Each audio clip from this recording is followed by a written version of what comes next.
여러분 안녕하세요. 여의도 펀드매니TV 금주시장 전망 및 투자 전략 시작하도록 하겠습니다. 네, 즐거운 일요일 오후입니다. 네, 저는 어제 이제 우리 스터디 모임을 무사히 잘 마치고 오늘은 좀 일요일이 쉬려고 그랬는데 또 글을 써야죠. 내년이란 다음 주에 이번 주죠. 이번 주 시장이 몇 3일밖에 열리지 않지만 또 뭔가를 정리하고 써야만 또 마음 편히 나머지 시간을 쉴 수 있는 그 의무감 같은 거죠.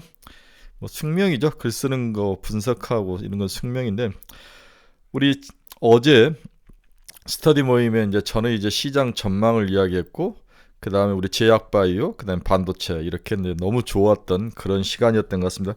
특히 제약바이오의 여러 가지 다양한 트렌드도 볼 수 있었고 반도체에서 숨은 이야기들 정말 어떻게 봐야 할지 우리 마이크론 테크놀로지와 TSMC의 숨은 이야기도 들었고 너무 좋았던 시간입니다. 저는 이제 FOMC의 긴축에 대해서 왜 긴축밖에 할 수 없었냐, 이 긴축이라는 방점을 보지 말고 그 뒷면에 있는 긴축을 해도 될 만한 그런 든든한 경제의 뒷받침이 있다.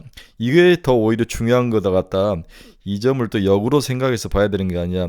기술적으로 반등은 일어날 것 같다. 박스권인데 박스권 하단에 온 것 같다. 기술적 반등, V자 반등은 아니지만 기술적 반등은 10월에 충분히 반격이 일어날 것 같다. 그리고 자기가 가지고 있는 물린 가격, 정고점이라고 할 수 있는 자기가 가진 주식이 정고점들이 90% 정도까지 올라오면 그때는 30% 현금 마련을 해라. 이런 이야기들을 아주 강하게 재미있게 이야기를 했습니다. 여러분 중에서도 저희 스터디 모임에 관심이 있으신 분들은 꼭 좀 많이 와주십시오. 12월로 마지막 주 토요일날 여의도에서 합니다. 네, 이게 정기적인 그러한 우리들의 스터디 모임이고 강사분들이 정말 너무 좋습니다. 여러분들 꼭 많이 좀 참석해서 들으시면 쌓여야죠. 전 주식에서 돈 버는 것은 축적의 역사라고 해요. 축적의 역사, accumulation, 축적해야 됩니다. 축적을 해야만 실력이 늘고 고수가 되는 거죠. 이러한 기본적인 사실들을 축적한다는 것은 굉장히 단순 노동이고 노가다죠. 주식은 노가다라고 여러 번 이야기했는데 이러한 끈기, 계속 밑빠진 독에 물을 붓는 듯한 그런 축적의 역사를 세우기 위한 인내가 없으면 주식에서 돈을 벌 수 없습니다. 그 축적의 인내의 결과로 돈, 머니가 주어진다는 것을, 그 단순한 원리를 꼭 기억을 하시면서 지속적으로 밑빠진 독이지만 지식을 쌓고 붓고 생각하고 새롭게 뒤집어보고 3D로 보고 남들 이야기를 듣고 또 분석하고 비판하고 깨지고 이렇게 하는 과정에서 하나가 얻어 걸리는 거죠. 10배짜리가. 그러다 부자가 되는 것 같습니다. 자, 금주 시장 및 투자 전략. 추석 이후에 기업 실적이 제일 중요하다. 뭐가? 기업 실적이. 지금 시장을 돌려세울 브레이크가 없다고 어제 제가 목이 터지도록 이야기를 했는데 이제는 실적이라는 것들이 3분기 실적이 이제 발표가 되죠. 이 실적이 브레이크 역할을 해줄 것이다. 그리고 추석이라는 이 연휴 기간이 나름대로 브레이크 역할을 충분히 해줄 수 있을 것이다. 근데 제 경험상으로 항상 이 추석 연휴에 미국 시장이 폭등을 하는 케이스가 많았습니다. 그리고 우리나라 시장은 찔끔 반응하고 많은 그런 안타까운 것들이 많았는데 이번에도 이제 목, 금 이틀간의 시장이 어떻게 끝날지, 또는 올 화까지 쉬지 않습니까? 4일의 시간이 어떻게 될지 모르는데 좀 박스권에 있다가 우리가 이제 장을 열면 그때 좀 반등을 해줬으면 좋겠어요. 그렇지만 미국 시장에 반등할 타입인 것 같아서 좀 기분이 별로입니다. 항상 미국이 상승한 만큼 우리가 못 쫓아가는 것들이 괴로운 시간인데 이번에도 아마 추석이 그럴 확률이 높아 보입니다. 하지만 일단 금주 시장 3일간 열리지만 우리가 한번 같이 봅시다. 자, 두 번째 이야기는 반등에 대비하라. 10월은 9월의 그 기나긴 X 같은 시장이 끝나고 반등을 할 것이다. 이 반등은 이제 V자 반등이 아니라 기술적 반등을 이야기하는 거죠. 반등에 대비하라. 근데 뭘 사서 대비를 할 거냐? 이 이야기가 가장 중요한 이야기죠. 그건 뒤에 말씀을 드리도록 하겠습니다. 금주 시장 전망 및 투자 전략 시작하겠습니다. 구독, 좋아요 많이 눌러주십시오. 지난 금요일 주가 추이를 보면 다우는 0.31% 하락, 나스닥은 0.09, S&P 500은 0.24. 막판에 다 무너졌죠? 네, 막판에 무너졌다. 막판에 무너졌다는 것은 주말에 대한 어떤 리스크를 테이킹하지 않겠다는 그런 미국 그 투자가들의 그 얇은 마음, 얇은 마음이라는 표현보다는 변동성의 마음, 리스크를 짊어지지 않는 단타의 마음, 이런 것들이 시장에 반영이 된 것 같아요. 그래서 미국 주가는 금요일 막판에 무너지면서 장이 마감이 됐는데 많이 무너지지는 않았습니다. 그렇지만 무너졌고요. 나스닥에 있는 반도체 종목들은 그래도 플러스를 유지하면서 윗꼬리를 달고 내려오긴 했지만 플러스를 유지하면서 마감을 했다. 이게 좀 다행인 것 같아요. 월요일날 우리나라 시장에는 그렇게까지 악영향은 주지 않을 것 같다. 이렇게 정리를 해볼 수 있네요. 금요일 시장을 정리해보면 뉴욕 주요 지수가 일제히 하락을 했다. 연내 추가 금리 인상 가능성을 내비친 후 여진이 지속되고 있다. 이렇게 보는 측면이 있고, 또한 연준의 주요 인사들이 부정적인 발언을 많이 했다. 수장 콜린스 보스턴 연흥촌재도 금리가 이전 전망에서 제시한 것보다 좀 더 높게 오래 갈 수 있다. higher for longer 이 이야기를 하는 거죠.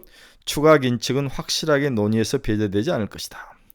미셸 보면 연준 지사도 인플레이션은 너무 높으며 적시의 인플레이션을 2% 목표치로 되돌리기 위해서는 위원회가 금리를 추가로 인상하고 한동안 제약적 수준을 유지하는 것이 적절하다. 이런 매파저 발언이 시장을 무너뜨리는 역할을 했다. 이렇게 보는데 이 뭐 중요치 않죠. 이들의 말은 중요치 않고 파웰의 생각이 중요한데, 파웰은 제가 봐서는 지속적으로 오럴 리스크를 가지고 관리를 하지만 추가로 더 올릴 것 같지는 않아요. 그래서 10월 13일 날 발표된 CPI가 너무너무 중요하다.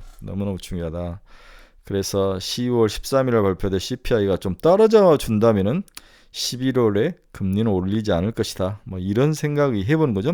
너무 쫄 필요는 없습니다. 금요일날 달러 지수는 0.23% 강세로 들어왔었는데 105.28이 강합니다. 달러는 강세다. 미 국채는 살짝 빠졌는데 거의 빠지지 않았죠. 2년짜리는 5.112 1.1bp 빠졌습니다. 1.1bp. 10년짜리는 4.438 0.2bp. 제가 이제 2년과 10년의 스프레드가 주는 것이 좋은 거냐, 좋지 않다. 왜냐하면 장기금리가 오르면서 이제 스프레드가 주는 거죠. 단기금리가 빠지면서 스프레드가 줄어야 되는데, 장기금리가 오르는 것은 두 가지 이유다. 첫째는 경기가 좋아도 장기금리가 오르지만 수급이 무너져도 장기금리가 오르거나 크레딧에 문제가 생겨도 장기금리가 오른다. 물론 단기금리도 오르지만 지금은 수급이 무너지고 약간 경기가 좀 문제가 있는 게 아닌가. 크레딧의 문제. 이러한 부정적 요인으로 장기금리가 오르기 때문에 스프레드 축소가 그렇게까지 좋은 것 같지는 않다. 지리별로 좋은 것 같지는 않다. 이렇게 저는 그날 토요일에 이야기를 한 거죠. 최근에 이제 가장 시장에서 핫하고 공포스러운 게 WTI의 $100 도전설, $100 상승설, $120까지도 보기도 하는데, 어제는 제가 WTI가 하락할 만한 이유도 있다. 여러 가지 이유를 들었는데, 그 중에서 이제 제가 들었던 가장 큰 이유는, 일단은 사우디아라비아가 쓸 수 있는 패를 다 이미 내버렸다. 오펙이 12월까지 큰 회의가 없다. 이런 것들로 추가로 감산이 나오기에는 이제는 이미 시장에 다 반영이 됐다. 이렇게 봐야 되는 거죠. 그리고 드라이빙 시즌도 끝났고, 이런 것들이 추운 겨울까지 오기 전까지 다시 $80대로 갔으면 좋을 것 같은데, 뒤에 또 WTI의 다른 이야기들을 좀 해드리도록 하겠습니다. 오늘 시장의 첫 번째, 이번 주 우리가 같이 나눠봐야 될 것은 3고 현상. 언제까지 지속될 것인가? 지소가 아니라 지속될 것인가? 3고, 유가 오르고 금리 오르고 달러 강세고, 이 3고 현상이 글로벌 시장을 완전 패닉으로 몰아넣지는 않았지만 전부 다 윗꼬리에서 거의 20에서 30% 조정을 오게 하는 그러한 그 부정적인 효과로 지금 작용을 한 거죠. 하나만 온 게 아니라 세 개가 한꺼번에 다 몰리면서 주가를 지금 박살을 내고 있는데, 이 3고는 언제까지 지속될 것인가, 언제 끝날 것인가, 향후는 어떻게 될 것인가, 이런 게 이제 가장 큰 문제죠. 이 문제를 살짝 다뤄보도록 하겠습니다. 현재 글로벌 시장은 3고에 시달리고 있다. 미국채 2년물 원달러 환율 국제유가 상승이 우리나라 코스피 부진의 이유로 작동을 하죠. 나스닥 지수 52주 신고가 종목 비율로 1%대로 급락하면서 2023년 이후 최저입니다. 아니, 이머징이 안 좋으면 미국이라도 좋아야 되는데 지금은 이머징 선진국 할 것 없이 다 안 좋다는 거죠. 코스피 52주 신고가 종목 비율은 2% 수준으로 7월 이후 지속적으로 하락을 하고 있다. 나스닥, 코스피, 코스닥 전부 신고가가 안 나오면서 조정 속으로 들어갔다는 거죠. 이게 이제 3고가 달러 환율 유가는 고평가로 갔고 코스피는 빠지는 그러한 모습. 이러한 것들이 지금 시장에 나타나고 있다. 이걸 그래프로 보여준 거죠. 나스닥도 52주 신고가가 이렇게 낮아지는 모습. 그렇죠? 네, 엄청 빠져 있죠. 코스피도 52주 신고가 비율이 크게 떨어졌다가 살짝 오르긴 했지만 많이 오르지 않는 모습. 미국보다는 낮지만 여전히 낮은 2% 정도밖에 안 되는 그런 모습을 보이고 있죠. 그래서 이머징, 미국 뭐 할 것 없이 다 바닥을 기고 있는 조정이 나타나는 그런 불행한 케이스가 지금 3고 현상의 그런 부정적인 모습으로 나타나고 있다. 주식시장에 이렇게 이해를 해야 될 것 같아요. 어제 이제 과연 WTI는 얼마까지 가는 게 적절한 건가, 뭐 그래서 100달러는 한번 칠 것 같다고 이야기를 했는데 또 모 애널리스트는 120달러까지가 아주 임계치를 갖다 올라가면 120달러까지 간다는 거죠. 이 애널리스트의 논리를 보니까 참 재밌어요. 2023년 전 세계 GDP 대비 원유 소비 금액이 GDP 대비 2.6%였다. WTI 평균 가격이 76.6달러였고 원유 수요는 전년비 2% 증가를 가정했을 때 원유 소비 금액이 전 세계 GDP의 2.6%였다. 2000년 이후에 가장 고점은 전 세계 GDP 대비 원유 소비 금액이 4%대가 가장 고점이었다는 거죠. 이 4%대를 유가로 계산했더니 120달러가 되더라는 거죠. 그렇죠? 네. 따라서 WTI 기준으로 120달러가 넘으면 전 세계 대비 원유 소비 금액이 4% 수준이다. 100달러 이하에서는 3% 내인데 만약에 관성에 의해서 또한 WTI의 수급의 문제에 의해서 120달러까지도 칠 수 있는 그러한 가능성이 있다. 과거의 경험을 봤더니 120달러까지도 올 수 있는 것은 우리가 대비를 해야 된다. 애널리스트가 그렇게 이야기를 한 거죠. 굉장히 동의한 부분도 있습니다. 나름대로 아주 좋은 분석이었던 것 같아요. 그래서 과거 보면 전 세계 GDP 대비 원유 소비 금액이 4%가 임계점이었다. 지금은 한 3%대인데 과거 4.85까지도 치는 거는 4%대를 봤더니 120달러이다. 이렇게 이야기를 하고 있습니다. 그래서 전 세계 원유 수요를 2%씩 성장한다고 가정을 했을 때 내년에 80달러 대는 뭐 어떻고 전 세계 2.65%이고 150달러가 4.98, 120달러가 3.98 거의 4%대죠. 네. 이 나름대로 이 의미 있는 분석을 한번 여러분들이 기억을 하시기 바랍니다. 좋은 분석이었습니다. 한편 이제 유가가 안정을 찾을 수 있다는 논리들이 여러 가지가 있는데 반대편 논리에 또 가장 또 제 눈에 들어온 논리는 애널리스트가 쓰신 것 중에서 오펙 회원국 중 사우디 원유 생산 감산에 동참할 가능성은 낮다는 거죠. 오펙 플러스 회원국 중에서 사우디의 원유 감산에 동참할 수 있는 회원이 그렇게 많지 않다. 그 이유를 보니까 이미 그들은 BP를 넘어섰다는 거죠. 네, 균형 재정 유가라는 게 있는데 산유국 재정이 적자가 되지 않는 수준의 원유 가격을 말하는데 이라크가 76달러, 사우디 75달러, 쿠웨이트 66달러, 아랍에미리트 55달러로 추정이 되고 있다. 이미 그걸 다 넘어섰기 때문에 굳이 감산에 나서서 Q를 뺄 필요는 없다는 거죠. 2023년 두바이 연평균 81달러 대비 모두 낮은 수준이다. 따라서 가격 측면에서 오펙 회원국들이 사우디 감산 결정에 다 동참하거나 추가로 동참할 가능성은 러시아 이외에는 낮아 보인다. 이런 것들이 유가 상승의 발목을 잡을 것이다. 이렇게 분석을 했는데 아주 나름대로 의미 있는 분석이었다. 논리적이죠. 그래서 각국의 주요 오펙국의 균형 재정 유가 이것만 넘으면 재정이 마이너스가 안 나는 이 가격대들을 한번 이건 중요한 그래프니까 잘라서 붙여놓으면 유가를 공부하는데 아는 도움이 될 것 같습니다. 한번 잘라 붙여놓으시기 바랍니다. 또한 역설적으로 국제유가 상승, 글로벌 제조업의 체감 경기 개선을 반영으로 해석을 할 수 있다. 그래서 브릭스라든지 원자재를 가지고 있는 이머징 국가들, 브라질이라든지 이런 나라들이 크게 이제 다시 돌아서는 모습, 경제가 좋아지는 거죠. 이머징 시장에서 이런 나라들로 돈이 갈 확률이 있고 이들이 또 소비가 증가하면서 선진국들에게 어떤 펌프질을 해주는 역할도 있기 때문에 적정한 수준은 필요하다. 90에서 100달러 정도까지는 견딜 수 있는데 100을 넘어가면 이제 심리적 선을 넘기 때문에 그건 좀 문제이지만 우리가 100달러까지는 견딜 수 있는 게 아니냐 또 이런 생각도 해보는 거죠. 그래서 글로벌 제조업 체감 경기 개선이 최근 유가 상승의 이유 중에 하나이다. 뭐 이렇게 이야기를 하는 것도 있습니다. 달러 강세도 곧 멈출 것이다. 3고 중에서 하나인 달러도 그동안 달러 강세는 중국 대비 상대적으로 강한 미국의 경제 성장률에 기초를 했죠. 중국 위안화 역외 선물 환율 기준으로 달러당 7.36위안까지 지금 하락을 했습니다. 강세로 간 거죠. 2023년 중국 GDP 성장률 추정치는 5월에는 5.7, 9월에는 5.0 하향했죠.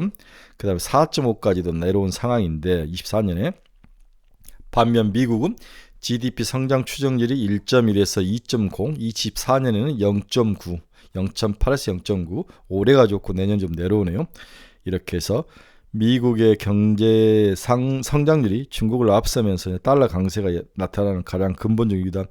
즉 미국 자체도 그렇게 좋은 건 아니지만 다른 나라가 더 못한 거죠. 네, 그게 이제 달러 강세로 가는 원인이다.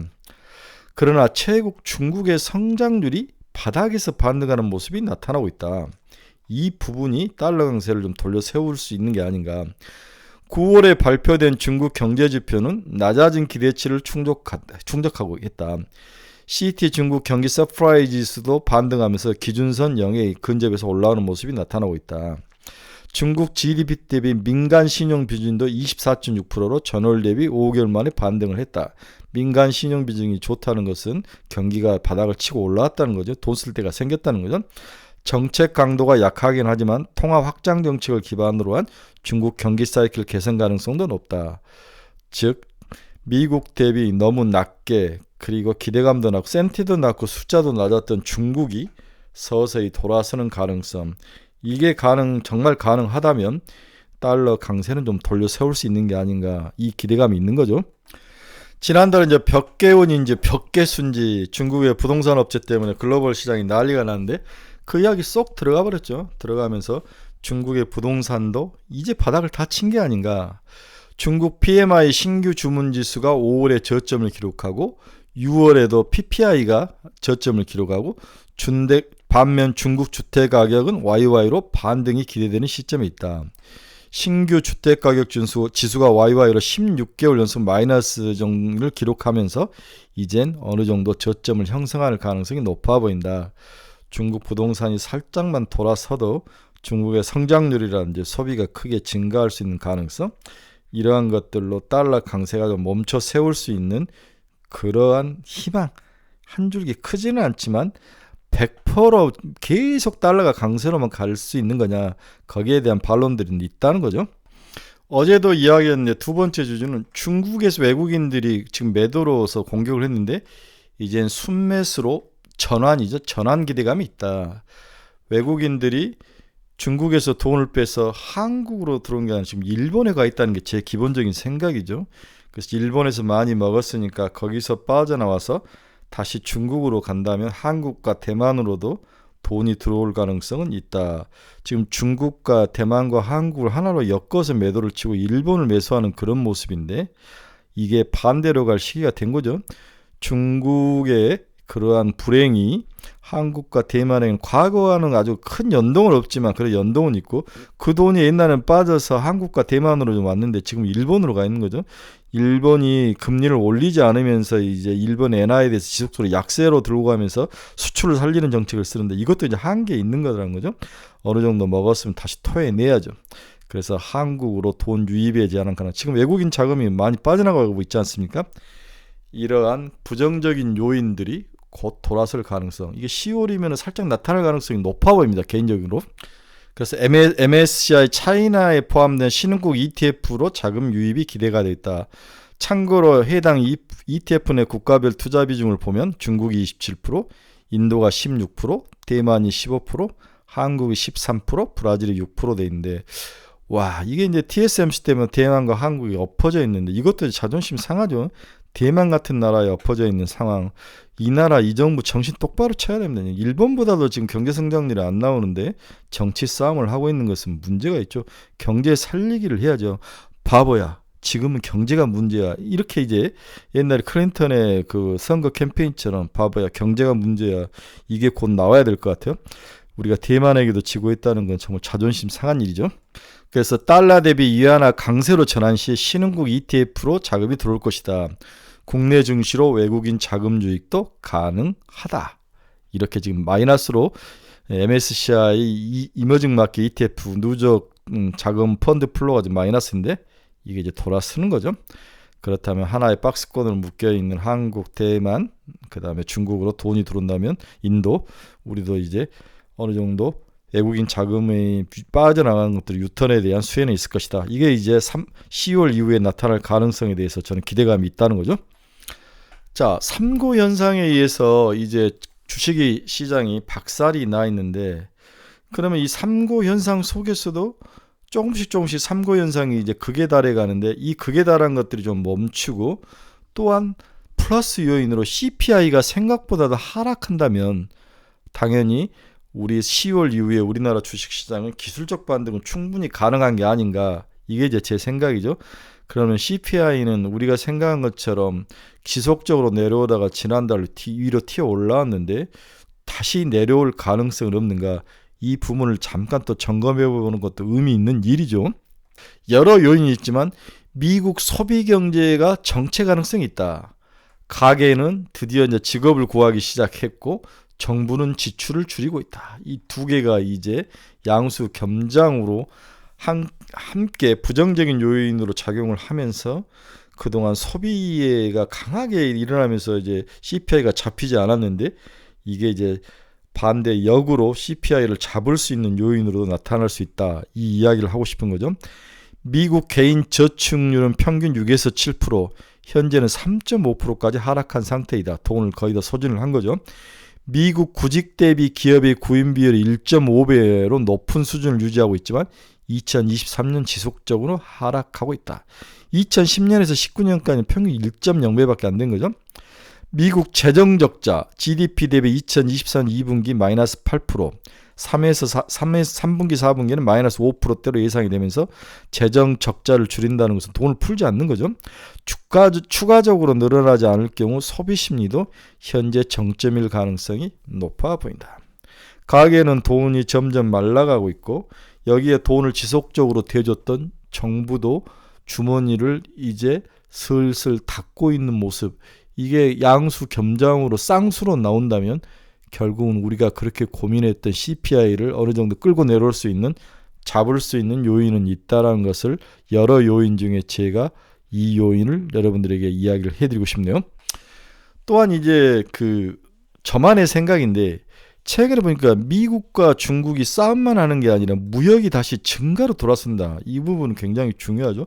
우리나라 지금 시진핑이를 데려오니만이 이 정부가 이제 또 쇼를 하는 것 같은데, 이렇게 미국과 중국이 무역을 다시 증가로 한다면 뭡니까? 중국의 싼 물건이 미국으로 추가로 유입이 가능하다. 그러면 뭐가 됩니까? CPI가 하락할 가능성이 높다는 거죠. 미국 헤드라인 CP, 중국의 디프레이션을 반영할 가능성도 있다. 서로 섞인다면, 중국의 디프레이션이 미국 쪽으로 온다면 싼 물건이 미국의 CPI를 잡아줄 수 있다. 미국의 대중국 수입 증가율이 4개월 연속 낙폭을 축소하고 있다. 중국의 대미국 수출 증가율도 반등으로 나타나고 있다. 시차가 발생을 하겠지만 중국 PPI와 미국 헤드라인 CPI는 연관성이 높다는 거죠. 헤드라인 중국 PPI가 내려가면 미국의 CPI도 내려가는 그러한 상관관계가 높다, 이렇게 봐야 되는 거죠. 중국의 디플레이가 미국으로 수출될 가능성, 이 가능성도 저만의 아주 독특한 생각으로 여러분들에게 이야기를 해드리고 싶습니다. 결국 연준은 2번 남은 이 올해 FOMC 회의 때 절대로 금리를 못 올릴 것이다. 이게 제 생각입니다.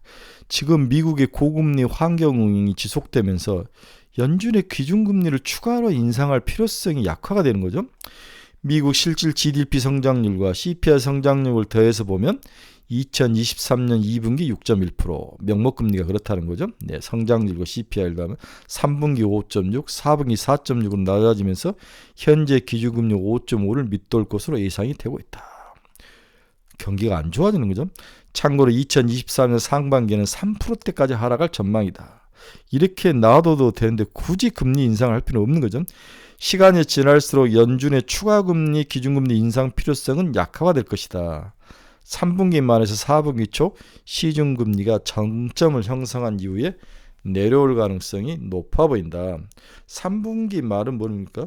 지금이죠, 지금. 지금 4분기가 10월, 11월, 12월인데 벌써 4분기니까 10월이 지나면서 금리가 내려올 가능성, 내년에 대한 경기의 그 안 좋은 몸, 부정적인 요인이 계속 반영되고 추가로 이제 금리를 더 올릴 필요가 없다만 된다면 미국의 금리는 충분히 내려올 확률이 높다. 지금이 가장 고점일 확률이 높다.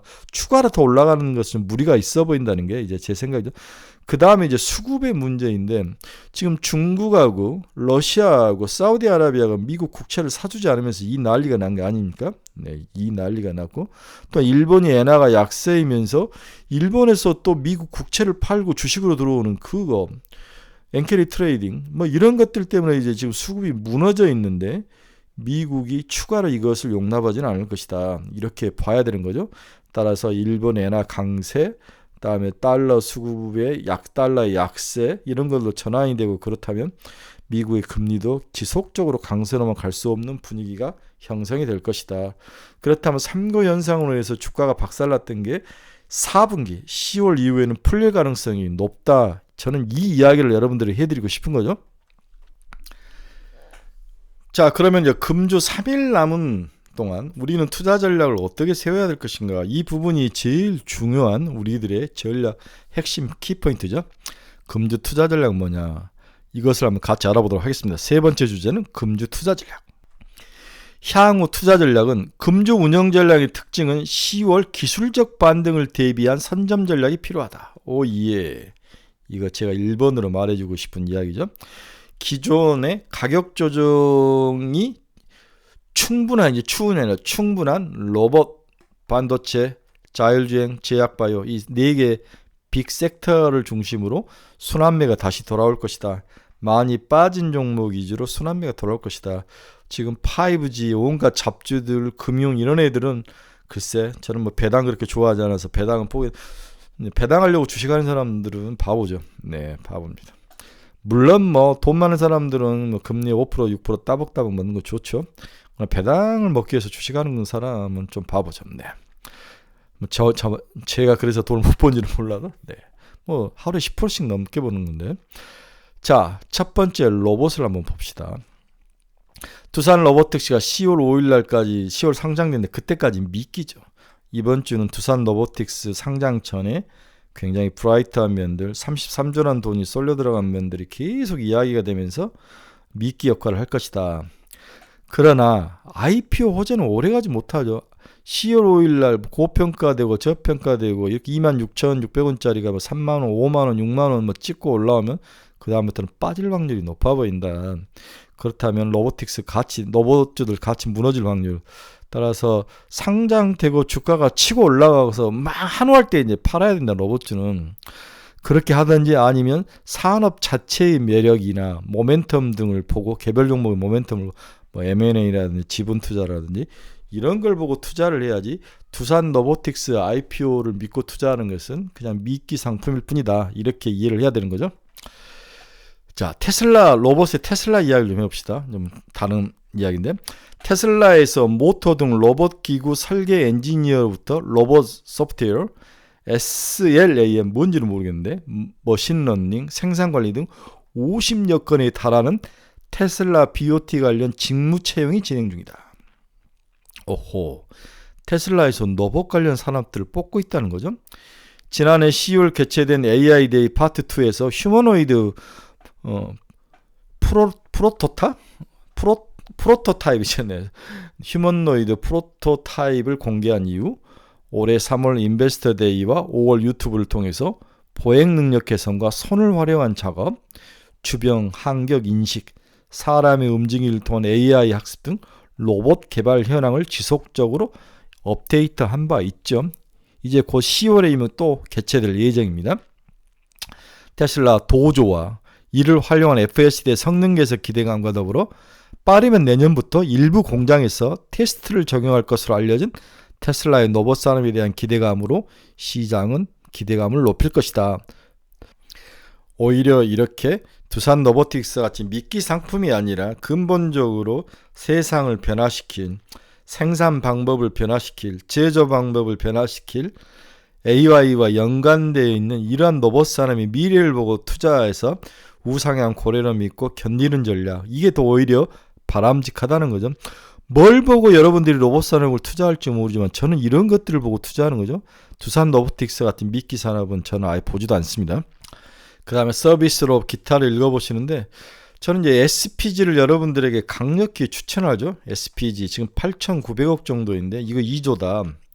우리가 레인보우 로보틱스 20만 원을 우리의 목표로 하듯이 이거 2조 보고 함께 가자. SPG 2조. SPG 2조라는 목표를 들고 여러분들이 좀 힘들고 어렵지만은 살 거 없으면 이거 사서 묻어놓자. 내년 6월 상반기까지 2배 간다. 2조까지는 간다. 이게 이제 여러분들에게 제가 드리는 새로운 방향성이죠. SPG 사라. 누군가가 지금 지분 참여를 하거나 그럴 가능성이 높아 보인다. 그래서 SPG 2조에 참여하실 분들은 저희 카페에 와서 보시기 바랍니다. 마지막으로 이제 뭐 제약바이오나 그 다음 자율주행 같은 것은 뭐 특별히 할 이야기는 없으니까 중장기적으로 지속적으로 가져가시고 2차 전지는 저는 박스권이라고 그랬죠. 에코프로가 100만 원이 무너지면 90만 원인데 저 바닥은 70만 원대다. 지금 90만 원대인데 한 번 더 무너질 가능성 아니면은 추가로 살 수 있는 가능성이 있는데 이제 실적이 쟤들의 목줄을 가지고 왔다 갔다 할 것이다. 지금 에코프로 BM이라든지 이런 것들이 실적이 안 좋게 나오면 쟤는 70만짜리다. 이렇게 봐야 되는 것 같아요. 그래서 2차 전지를 투자하신 분들은 다른 거 볼 것 없습니다. 에코프로 BM, LNF, 특히 에코프로 BM의 실적을 지속적으로 관심 있게 추적을 하고 그 전에 애널리스트들이 어떻게 예상을 했는지, 내년 4분기는 또 실적이 어떻게 될지, 내년은 어떻게 보는지 이런 것들을 계속 실적에만 포커스를 맞춰서 보시고, 그런데 지금 실적이 안 좋게 나올 확률이 재고가 쌓이고 그 다음에 원자재 가격이 하락을 하지 않았습니까? 연동돼서 하는데 좋을 리가 없을 것 같습니다. Q도 그렇게 좋지는 않습니다. 이런 것들을 봤을 때 한 번 더 무너질 가능성. 그래서 살려면 80만 원대가 깨지면 사라. 안 오면은 그냥 내비 둬버리는 거죠. 내비 들고. 이렇게 해서 좀 기다려라. 그래서 2차 전지는 그 정도로밖에 할 말은 없다. 뭐 이렇게 보는 거죠. 그 다음에 이제 여전히 아무리 봐도 4분기 시장과 내년 초를 이끌어갈 것은 반도체밖에 없다. 반도체면 4개 중에서 반도체가 가장 나아 보인다는 게 제 변함없는 생각입니다. 반도체 한번 봅시다. 먼저 가격 조정은 충분하다. TMC발 장비 반입 금지, 뭐 금지가 아니라 연기 이런 것들인데 어제 이제 애널리스트한테 들은 이야기가 보통 TSMC가 $800 정도로 만들어주면 그걸 25,000달러에 판다는 거죠. 그래서 너무 이제 수익률 차이가 많이 나니까 엔비디아한테 수익을 좀 나누자 뭐 이런 이야기들. 그 다음에 보조금이라든지 이런 것들에 대해서 뭐 공장을 짓는데 TSMC가 미국에 보조금이라든지 이런 조건이 생각보다 그렇게 좋진 않다. TSMC에 뭐랄까 튕기는 거죠. 그래서 연기하면서 미국 정부를 쪼는 거다. 이렇게 보는 시각도 있다는 건데 저는 굉장히 동의합니다. 그래서 가격 조정은 TSMC 발로는 충분하다. 반도체 수요 둔화 우려 반영도 이제 거의 바닥에 왔다. 수요라는 게 갑자기 생기기도 하죠. 네. 삼성전자 감산 규모도 늘려가고 있다. 내일들은 최대 50%까지 확대. 4분기에는 확실히 감산을 넓혀갈 것이다. 다음에 DS 이야기죠. TSMC 3나노가 뭔가 문제가 있다. 삼성전자가 반격의 기회를 잡을 수 있다. 화웨이도 애플처럼 반도체를 자체 설계한다. 저는 이건 정말 크레물린궁처럼 자금성처럼 할 수 없는 거죠. 반도체 재고가 서서히 감소하는 것이 나타나기 시작했다. 반도체 가격도 이제 모든 것들이 다 반영이 됐고 가격도 슬슬 올라오기 때문에 이제는 가격이 바닥을 치고 올라올 것이다. 이 이야기를 해드리고 싶네요. 그래서 반도체 관련 주식들이 다 빠졌죠. 8월 기점으로 해서 조정을 받았다. 충분히 조정을 받았습니다. 충분히 조정을 받았으니까 여러분들이 고민할 건 없다. 이게 이제 유명한 이제 한미반도체죠. 132% 4월 기준으로 7월 기준으로 132%에서 107%까지 30% 빠진 거죠. 이런 것들을 봤을 때 30% 빠지면 가격 조정은 충분하죠. 그 다음에 반도체 가격이 DDR5 가격이 올라가고 있다는 거죠. MOM은 더 각도가 수직으로 서 있다. 즉 반도체 가격의 상승분이 우리가 생각하는 것보다도 더욱 근접해서 보면 각도가 크게 상승해서 올라온다. 방향성은 맞고 그동안 속도가 늦어서 사람들이 실망해서 실망 매물을 내놨는데 여기에 이제 사람들이 고민했던 속도, 상승의 속도, 반등의 속도에 스피드, 속도가 붙기 시작한다는 거죠. 주식은 미분이라겠죠. 한 점의 가속도인 거죠. 이제 주말에 반도체를 공부하려다가 삼성전자의 황민성 애널이 쓴 자료를 보게 됐는데 그 자료를 좀 여러분들에게 소개시켜 드리고 싶네요. 굉장히 이제 논리적이고 우리가 보지 못한 면을 봤는데 이 삼성증권의 황민성 애널이 뭘 썼냐면 TSMC의 문제점을 쓴 것 같아요. 한번 읽어봅시다. TSMC가 한계에 봉착했다. 이제 애플도 더블 밴더가 필요한 게 아니냐 이 이야기를 했는데 한번 내용을 봅시다. 아이폰 15 프로가 최고 48도의 발열에 문제가 되고 있다는 주장이 신문을 통해서 나오기 시작했다. 스마트폰 발열은 처음이 아니지만 TSMC의 첨단 3나노 공정에서 일어난 일이라 새로운 변화의 조짐으로 읽혀진다. TSMC가 핀팩 구조에 한계가 나타나기 시작했다는 의미다. 삼성전자는 3나노부터 GA 기술을 가지고 게이트 올 어라운드 구조로 기존의 핀팩 대신 새로운 시도를 하고 있는데 TSMC도 2나노부터는 GA의 이 기술을 도입할 예정이고 삼성이 GA를 먼저 출시했다고는 주장도 하였다. 하지만 이런 주장은 큰 의미는 없죠. 삼성이 먼저 지가 GA를 했다고. 왜냐하면 TSMC는 애플이라는 큰 고객이 있어서 3나노를 사용을 하고 있고 기존의 기술로 개정을 해서 삼성전자는 아무런 여기를 쓸 수 있는 고객도 없는데 개발을 해서 놓고 있는 거니까 누가 더 좋은 겁니까? 당연히 TSMC가 속이 꽉 찬 이야기고 삼성은 빈 공간에서 자기 자랑만 했다는 거죠. 지금까지는 그랬다는 거죠. 그래서 말하자면 TSMC는 GA를 비롯해서 GA 기술이 없어서 못한 게 아니라 고객이 원하는 대로 기존의 핀팻 구조를 가지고 만들어 줬다는 거죠. 삼성전자는 고객은 없으나 상대적으로 위험이 큰 새로운 구조를 시도하면서 준비를 해오는 것이고 하지만 최근의 보도가 사실이라면 핀팻 구현에 의한 TSMC 3나노 발열이 문제라면 상황이 좀 달라질 수 있다는 의미다. 이렇게 보는 거다. 고객의 입장에서는 이제 무조건 TSMC가 아니라 멀티 소싱을 고민해야 할 시간이 돼 있다. 이렇게 그 의미, 열의 문제를 혹시 애플이 그렇게까지 생각할 그런 계기가 될 수 있다는 거죠. 아, TSMC가 뭔가 기술적으로도 문제가 있는 게 아닌가. 혹시 여기서 열이 나서 불타버리면 삼성전자처럼 뭔가 이제 멀티 소싱을 해야 되는 거죠. 파운드리 후발주자인 삼성전자에게는 아주 의미 있는 소식으로 들린다는 거죠. 네. 자, 그러면 이 반도체에서 발열은 어떤 의미인가? 원래 트랜지스터는 게이트를 중심으로 전류가 소스에서 드레인으로 흘러가면서 이를 제어하는 거죠. 위에 게이트가 있고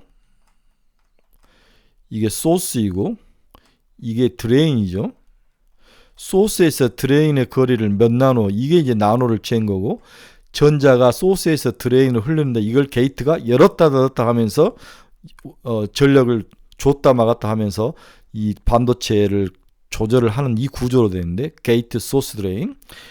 자, 원래 트랜지스터는 게이트를 중심으로 전류가 소스에서 드레인으로 흘러가면서 이를 제어하는 건데 전압이 걸리면 게이트의 제어에 따라서 전류가 제대로 흘러가는지가 1과 0으로 구별되는 그런 구조가 반도체의 가장 기본적인 구조인데 문제는 4나노 이후로 회로 간격이 극도로 줄어들면서 전류 누설로 인해서 제어가 어려워졌다는 거죠.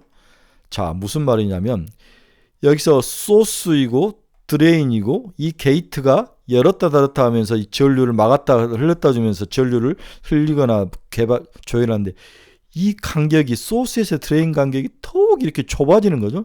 좁아지면서 이걸 막았다 풀었다 하면서 이제 전류가 옆으로 막 흘러 튕겨져 나오는 거하고 똑같은 그런 구조라는 거죠. 그 위험이 생기기 시작했다는 거죠. 그래서 처음에 평면적 구조의 변화가 필요해서 채널을 수직으로 세워서 게이트와 채널이 세 면이 접촉할 수 있는 핀팩 구조와 달리 게이트 올 어라운드는 채널의 게이트를 파고들어 게이트가 채널 4면을 모두 감싸는 그런 식이다. 삼성의 시도가 무모하지 않는다. 이 전략을 썼다는 것은 기술적으로는 그렇다는 거죠. 자, 무슨 말이냐면 처음에는 소스와 드레인 사이에 게이트가 우리 손바닥으로 이렇게 전류를 문을 막았다 열었다 했다. 그럼 손바닥으로 하니까 이제 더욱더 밑에 있는 간격이 좁아지니까 손바닥이 너무 크잖아요. 안 맞으니까 손으로 이제 집게 손가락을 하나를 쓰거나 집게 손가락 2개, 3개로 해서 전류를 잡았다 풀었다 했는데 이것도 이제 전류가 이 사이가 너무 복잡해지고 가까워지니까 이제는 온몸으로 손가락을 다 사용해서 이게 흐르지 않게 여기를 이 채널을 잡았다. 그런 의미로 해석을 해야 되는 거죠. 이렇게 이제 기술이 진보해 왔다는 거죠. 그런데 이 게이트 올라운드 핀팩 구조인데 이 지금 핀팩 구조를 제일 잘하는 게 TSMC인데 이 TSMC가 이걸 좀 더 뭔가를 보완해서 3나노까지는 이제 제어를 해왔는데 3나노에서 이제 만든 것들이 발열이 발달을 했다는 것은 여기서 전류가 흐르거나 뭔가를 기술을 완벽하게 잡지 못했다는 거죠. 결국 게이트 올 어라운드 구조로 와야 되는데 삼성이 자기가 먼저 이건 내 자리야 라고 응대를 깔고 있다는 건데 그래서 TSMC도 게이트 올 어라운드 구조나 기술은 다 가지고 있다. 자기는 2나노부터 쓰겠다는데 이제 3나노부터 써야 될 상황이다. 그렇지 않으면 애플의 그 차가운 시선이 느껴진다. 혹시 그렇게 되면 이미 게이트 올 어라운드 구조를 가지고 기술을 가지고 있는 삼성에게 혹시나 떡고물이 튀지 않을까 뭐 이런 이야기를 황민석 연구위원은 하시는 것 같아요. 그런데 애플이라는 놈들은 절대로 삼성을 배제하죠. 왜 그러냐면 지금 삼성에게 목줄이 잡히면서부터 이제 문제가 발생하니까 자꾸 목줄을 주기 싫은 거죠. 디스플레이도 그렇고 DRAM도 그렇고 뭐 이런 것들이 삼성에게는 애플에게는 그냥 껄끄러운 존재인데 이 기술까지도 3나노 이 기술까지도 비메모리 구조까지도 과연 삼성에 줄 수 있을 것인가 이건 또 다른 문제일 것 같아요. 참 황민석 연구위원은 가능성은 있다 이렇게 표현을 하셨습니다. 자, TSMC 수율 관리의 문제가 핵심이다. 그럼 수율은 TSMC가 세계적으로 제일 잘 잡지 않느냐? 그러나 이제는 꼭 그렇지도 않다. 이 이야기를 황 의원은 하시는데 TSMC의 강점은 전압, 누설 전류 이런 기술적인 문제보다 더욱 중요한 수율 관리가 넘사벽이었다는 거죠. 이번 3나노에서도 70에서 75% 수율을 잡고 있을 정도로 잘 하고 있습니다. 문제는 삼성도 수율이 많이 좋아지면서 이제 경쟁이 되기 시작한 거죠. 5나노에서는 엔비디아에게 낮은 수율로 문제가 생길 때만 해도 초기 수율이 20%밖에 안 됐죠. 삼성이. 그래서 고객 제품 출시에 문제가 발생할 정도로 곤란한 점이 있었는데 4나노에서는 엔비디아와 큰 차이가 역시 있었고 3나노, 5나노에 비해서 나 4나노나 수율에서는 그렇게 큰 변화가 없었다는 거죠. 삼성 쪽에서는. 물론 시간이 지나면서 4나노도 60에서 70% 수준까지 수율이 상승하긴 했지만 이미 이제 늦는 모습이었죠. 제품이 이미. 예. 그래서 어려움이 있었습니다. 그 삼성전자가 이제 3나노로 바로 뛰면서 온갖 역량을 다 하면서 HBM 기술도 좀 등한시하면서 여기에 이제 매달렸는데 이전보다도 수율은 확실히 올라가면서 이걸 증명을 하기 시작했고 애플하고도 이제 슬슬 이야기를 하게 된다면 애플의 스탠스가 정말 중요한 모습이다. 하지만 삼성은 마지막 기회에 비메모리에서 TSMC와 싸울 수 있는 마지막 기회를 잡은 게 아니냐 이런 생각도 좀 든다는 거죠. 자, 그러면 TSMC는 또 무슨 문제가 발생하냐면 유럽이나 미국 각지에 이제 공장을 세우면 누구를 보내야 됩니까? 기술자들을 보내야 되죠. 이런 기술자들을 하루아침에 육성이 됩니까? 육성이 안 되죠. 따라서 수위를 잡는데 상당히 오랜 시간이 걸릴 것이다. 이 이야기를 황민석 의원이 하고 있습니다. 이 부분은 굉장히 저도 동의합니다. 따라서 삼성에게는 마지막 TSMC와 전쟁을 치를 수 있는 그러한 기회가 오고 있다. 이게 과연 어떤 계기로 주가에 반영이 될 것인가? 이 부분에 대한 기대감을 높게 하는 거죠. 저는 한번 기대해 봐야 될 것 같습니다. 아무것도 없는 것보다도 기대감이 있다. 이게 정말 중요한 거죠. 또한 비메모리 분야에서 서로에 대한 설비 투자금 경쟁이 있었는데 워낙 TSMC가 50조씩 투자를 하면서 삼성전자는 10조씩밖에 투자를 하지 않는데 이 3배로 격차를 벌렸는데 최근에는 그 격차가 많이 줄었다는 거죠. 네. TSMC가 39조까지 왔고 삼성전자가 15조까지 왔습니다. 그래서 TSMC가 공장을 많이 지어야 되기 때문에 돈이 부족하기 때문에 자기들도 빚을 낼 수 없으니까 30조까지 이제 줄일 건데 삼성전자가 여기 3분의 1에서 이제 50%까지 쫓아왔다는 거죠. 그래서 시간이 갈수록 서로의 투자금, 설비 투자금액도 줄 것이다. 그래서 삼성전자가 어느 정도 많이 쫓아갈 수 있는 계기가 마련된 게 아니냐, 이런 의미로 또 받아들일 수도 있는 거죠. 자, 그러면 TSMC가 만든 3나노에서 애플 15 프로가 이제 열의 문제로 발열이 48도까지 올라가면서 문제가 발생했는데 HBM에서는 열은 별 문제가 없느냐? 그렇지 않다는 거죠. HBM에도 입출력 단자가 8개에서 1024개까지 1224개까지 늘어나면서 이것도 열에 취약한 면을 가지고 있다는 거죠. HBM 제조에서 열은 중요한 단어라는 거죠. 반도체 막지는 열에 아주 취약하다. 3D 랜드에서 메모리 셀을 적층하고 고열 공정인 메탈을 위에 형성하면 아래에 위치한 셀이 영향을 받는 현상이 벌어진다는 거죠. 그래서 열의 문제가 HBM에서도 12단까지 쌓으면서 문제가 큰 문제가 있다. 열 관리를 잘하는 게 굉장히 중요한 문제가 된다는 거죠. 따라서 이 열 관리를 잘하는 또 D램에서 이런 것들 잘 만드는 SK 하이닉스에게는 좀 유리한 면이 있다. 삼성은 이제 막 시작했으니까. 어제 이제 뭐 애널리스트가 그 이야기를 하던데 삼성이 엔비디아의 HBM3를 곧 제공할 것이다. 이건 이제 사실이 아니다. 그냥 우거지로 샘플을 집어줬다는 거거든요. 한번 검토해봐라. 뭐 이 정도 이야기를 삼성이 좀 부풀린 게 아니냐, 이런 말씀도 있으셨는데, 일단 HBM에서는 SK 하이닉스가 앞서가고 있는 것은 사실인 것 같아요. 이런 이야기들은 중요한 것 같습니다. 자, 결국 다시 정리를 해보면 TSMC발 애플 15 프로에서 열이 발생했고, 이 열 관리가 결국 TSMC도 약점을 노출한 것이다. 그래서 애플로 더블 밴더를 한번 생각해야 될 시점이 온 게 아니냐. 마침 삼성이 GAE의 3나노에 대해서 수율을 맞출 수 있고 실력을 갖추고 있다는 점은 중요한 강점이 될 수 있다. 과연 애플이 이걸 줄 수 있느냐 없느냐가 굉장히 중요한 것 같아요. 네, 제가 봐서는 패널과 서로 맞바꾸면 될 것 같아요. 네, 패널 가격 좀 싸게 해주고 내 거 주라. 이렇게 해도 될 것 같아요. 자, 이번 주에 또 반도체에서 중요한 것은 마이크론 테크놀로지가 실적을 발표합니다. 저는 굉장히 중요하게 봤습니다. 이 하락장을 돌려 세울 브레이크다. 그런데 미국 시간은 27일이니까 우리나라는 28일인데 이러면 이제 우리 또 저기에 들어가죠. 추석 연휴에 들어가기 때문에. 그래서 동사가 2분기 실적 발표 때 올 3분기 실적에 대해서 이야기했는데 자기들은 4분기죠. 우리는 3분기고 매출 가이드에서는 매출은 37억에서 41억 달러에 될 것이다. 매출 총이익은 마이너스 13에서 8%, EPS는 마이너스 1.26달러에서 1.12달러를 제시했다. 과거보다는 많이 줄어들고 매출은 는 것이죠. 매출 가이던스의 중간값은 전분기 대비 4% 증가한 수준이고 현재 컨센서스는 38.7억 달러. 근데 이게 이제 40억 달러까지도 나올 수 있다. 4자만 보인다면 마이크론 테크놀로지 주가는 올라갈 것이고 나머지 반도체 기업들도 마이크론 테크놀로지가 뭔가를 보여줬네. 이렇게 하면서 반도체 가격이 올라갈 가능성이 높아 보인다. 이 이야기를 지금 하고 있는 거죠. 또한 HBM 이야기도 할 것 같은데 자기도 참여를 하겠다. 뭐 이렇게 나올 가능성이 높다. 이렇게 이야기를 하는 거죠. 그러면 최근에 들은 이야기 중에서 굉장히 좋은 이야기는 마이크론 테크놀로지가 HBM을 하면 여기에 TSV, 네, 이 구멍을 뚫는 TS 본딩을 할 수 있는 이 기술을 가지고 있는 한미 반도체가 여기에 납품할 가능성이 높아 보인다는 이야기를 하는 것 같아요. 그래서 한미 반도체는 5만 원 이하 4만 8천 원 정도면 매수 영역이다. 이 이야기를 저는 해드리고 싶은 거죠. 네.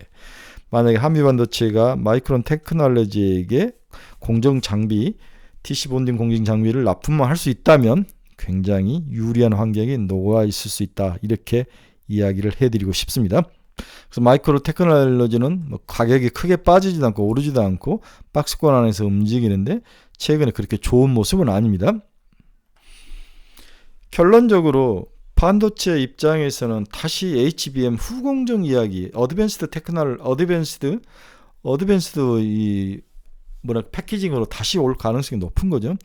그래서 이렇다면은 계속 랜드라든지 이런 쪽에서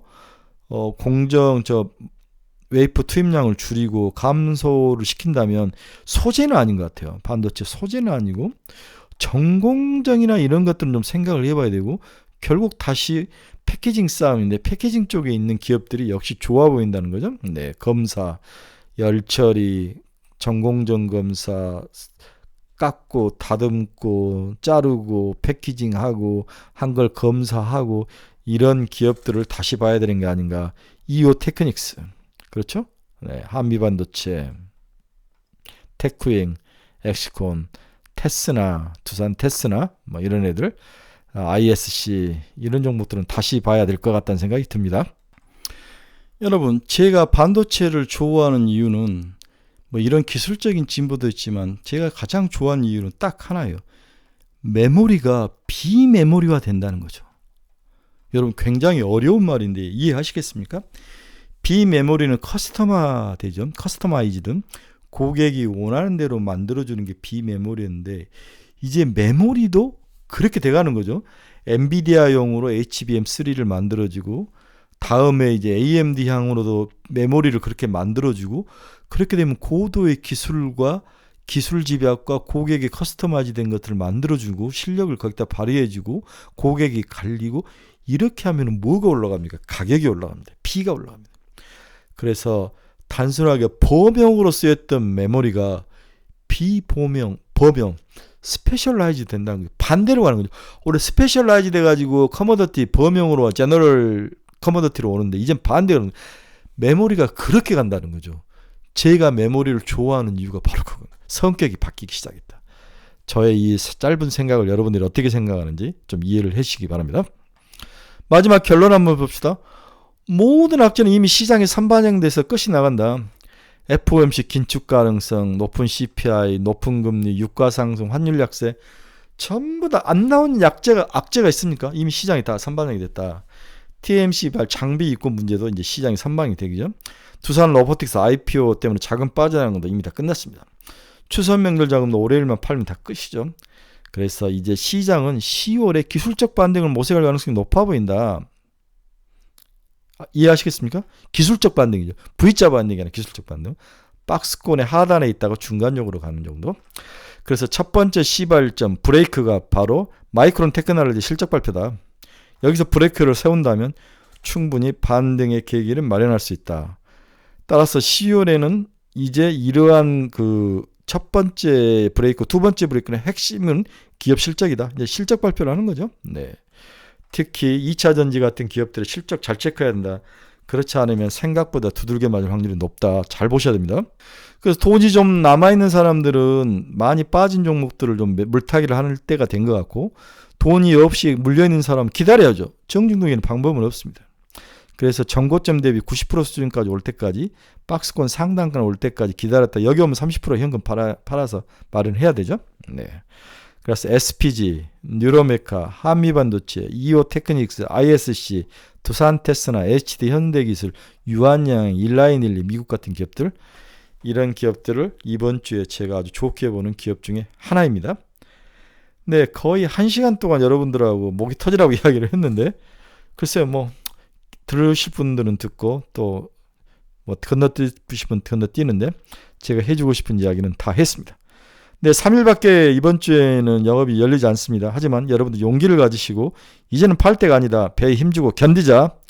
그래서 전고점 90%까지 충분히 올라올 확률이 있다. 10월에는 견디면서 손실을 줄이고 빠져나오는 30% 현금 마련을 해서 연말에 내년 초를 대비해서 또 한번 투자하는 그런 전략. 이 정도 충분할 것 같습니다. 여러분 너무 쫄지 말고 좀 용기를 가지고 보내시기 바랍니다. 여러분 중에서 투자의 방향성을 잃어보신 분들은 저희 카페로 오십시오. 이 카페 주소 치고 올라오시면 됩니다. 가지고 있는 종목에 대한 상담이 필요하신 분도 저희 카페로 오십시오. 제가 아주 클리어하게 해드리겠습니다. 또한 매일매일 관심 종목을 가지고 싶으신 분도 저희 카페로 오십시오.